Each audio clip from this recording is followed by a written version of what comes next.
Sorry, there was an interruption in that particular segment. We will come back to the imagery of resurrection that we were talking about. And there is an imagery of resurrection in the idea, in the entire description of the germinating process that spring secures, and also in the use of this word preserver, destroyer and preserver, death and resurrection, coming hand in hand. Now, I had also asked you to keep in your mind the image of the chariot, and somehow it will again, I asked you to bracket this particular word, chariotist, and this would remind you of another such word, similar sounding, clarion, which comes in the first line of the penultimate stanza. Her clarion over the dreaming earth. Okay? Now, what association, why does he suddenly bring about these images of chariot and clarion? Of course, Shelley is bringing up associations of royalty, but it is again of classical royalty, not the royalty of his type which he perhaps despised, or the monarchical royalty. It's of a kind of a classical royalty in the image of the chariot and the clarion, and these are small touches of medievalism that we find in the poem. Though medievalism is not a major issue over here, but what comes up in this first stanza, first canto, is perhaps the way the west wind is limitless, the way it is wild, and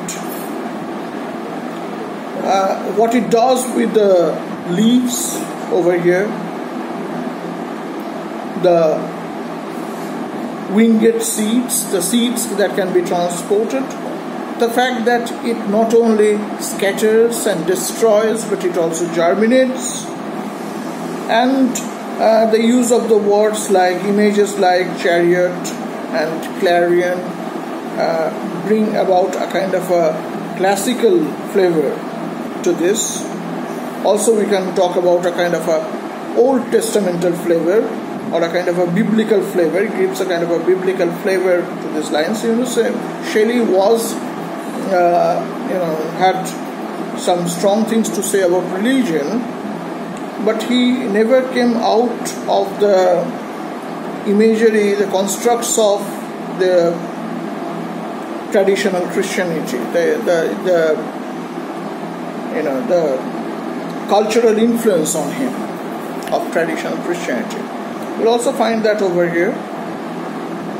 What is also noteworthy is the use of the image of the unseen presence, unseen spirit, where he actually spiritualizes the Holy Spirit.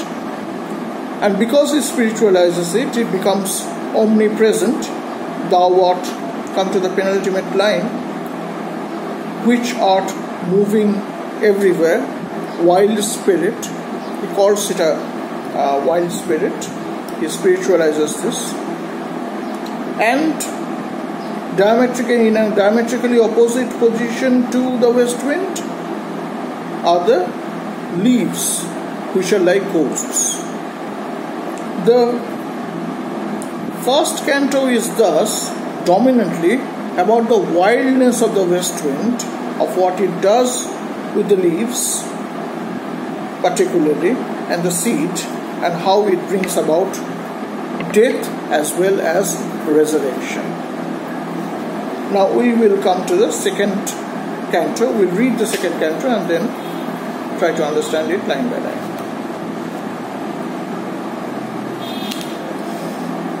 Thou on whose stream meet the steep sky's commotion, Loose clouds like earth's decaying leaves are shed, shook from the tangled bows of heaven and ocean, angels of rain and lightning. There are sprayed on the blue surface of thine airy surge, like the bright hair uplifted from the head of some fierce Maenad. Even from the dim verge of the horizon to the zenith's height, the locks of the approaching storm, thou dirge of the drying year, to which this closing night will be the dome of a first sepulchre, vaulted with all thy congregated might of vapors from whose solid atmosphere black rain and fire and hail will burst, O here. And the last phrase, O here, somehow reflects the last phrase of the previous canto, O here. So it carries on the same feeling, the same supplication. Thou on whose stream, canto 2, thou on whose stream meet the steep sky's commotion. Now you have seen that there has been a sudden elevation, almost a physical elevation, so to say. The focus is no longer on the soil or the ground below, on the bed for the germinating seeds, but on the sky. Loose clouds like earth's decaying leaves are shed. But the metaphor still continues, like earth's decaying leaves. See, it's not a metaphor over here, a simile, because we have a like over here. It's very apparent. So it's comparing the loose clouds in the sky with the loose leaves of the previous canto. Shook from the tangled bows of heaven and ocean. And they are shaken from the tangled bows of heaven and ocean. Tangled bows of heaven and ocean. Angels of rain and lightning. What does the tangled bows of heaven and ocean suggest? The bondage, the bows of the sky and the sea, the ocean. The clouds, Shelley has always been very scientific. As we know that the water cycle happens from the ocean, it goes up to the sky and comes back to it. So there is some kind of a bonding between heaven and ocean, between the sky and the sea. The clouds are shaken from that bonding. Okay? And they are angels of rain and lightning. They are angels in the sense they are harbingers of rain and lightning. They herald rain and lightning. But again, you notice this in this particular canto, the use of the image of angel. As I've told you, Shelley was never able to free himself from the structure of biblical imagery, from the influence of the biblical culture. There are sprayed on the blue surface of thine airy surge,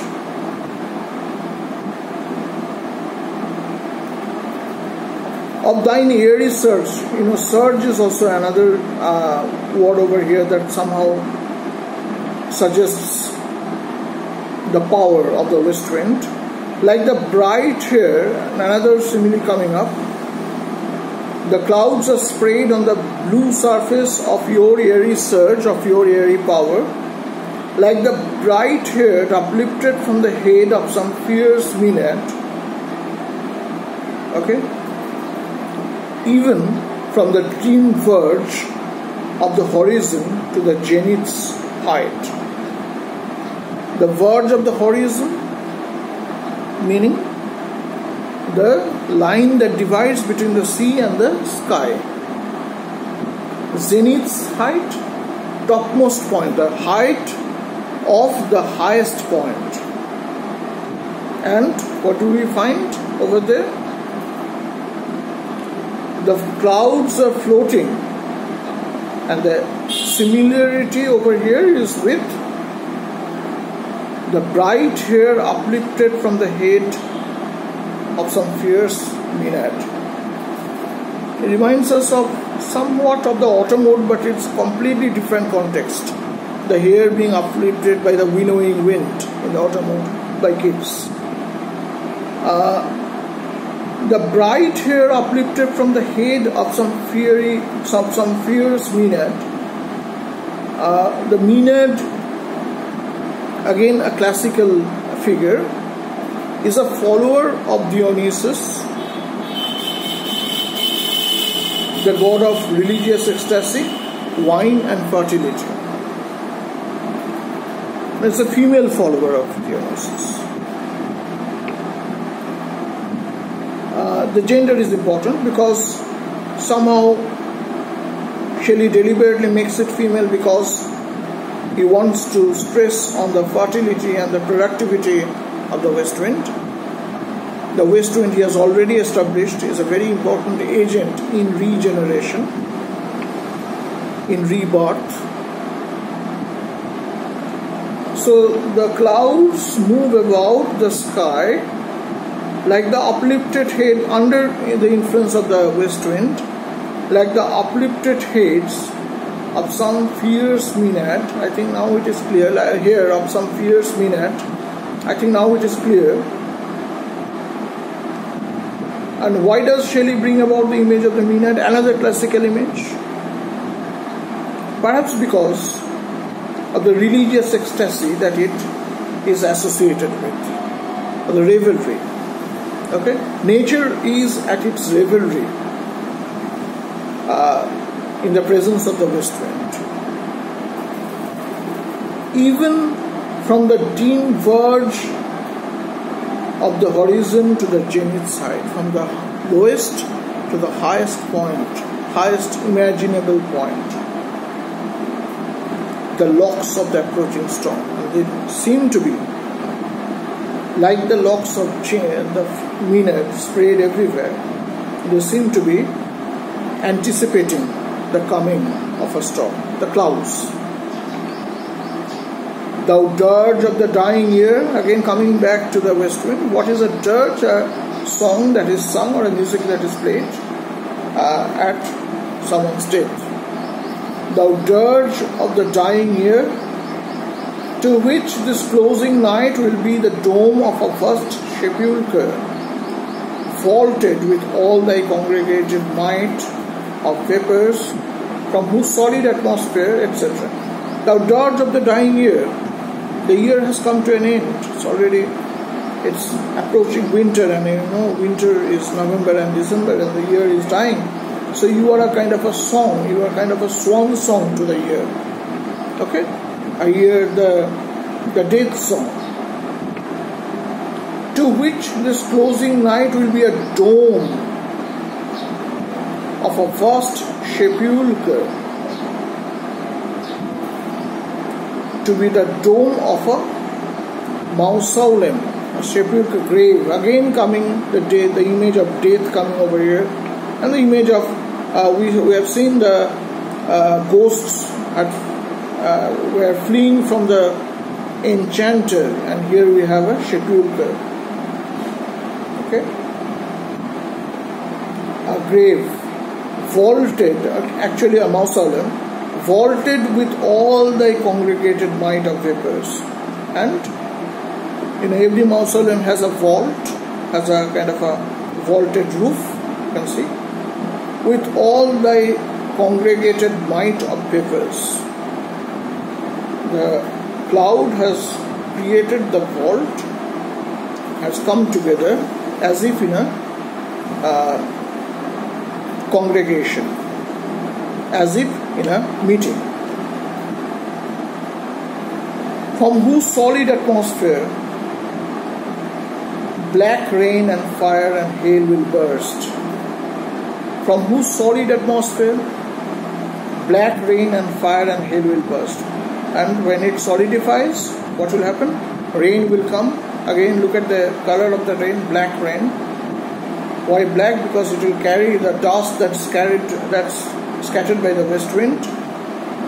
Fire and hail. By fire he means thunder and lightning. And all these things will come over here. So we see in this particular canto there's a transcendence. There's a kind of a raising the subject matter to the sky.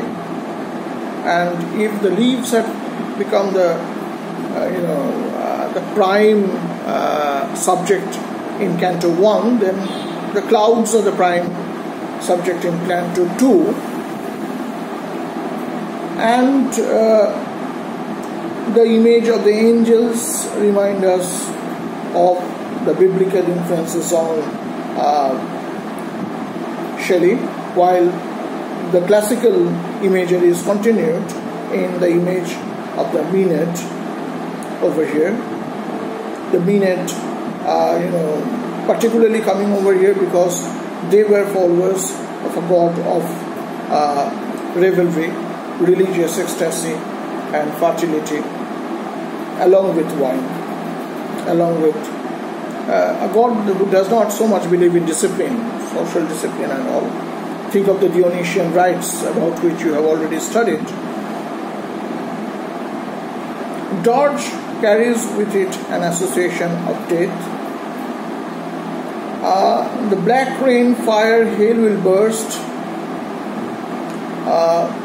All these carry a kind of ominous quality. So this stanza in particular talks about the qualities of the west wind, the power of death that it carries. We'll end it over here, this particular segment. In the next segment, we'll come to Canto 3. Thank you.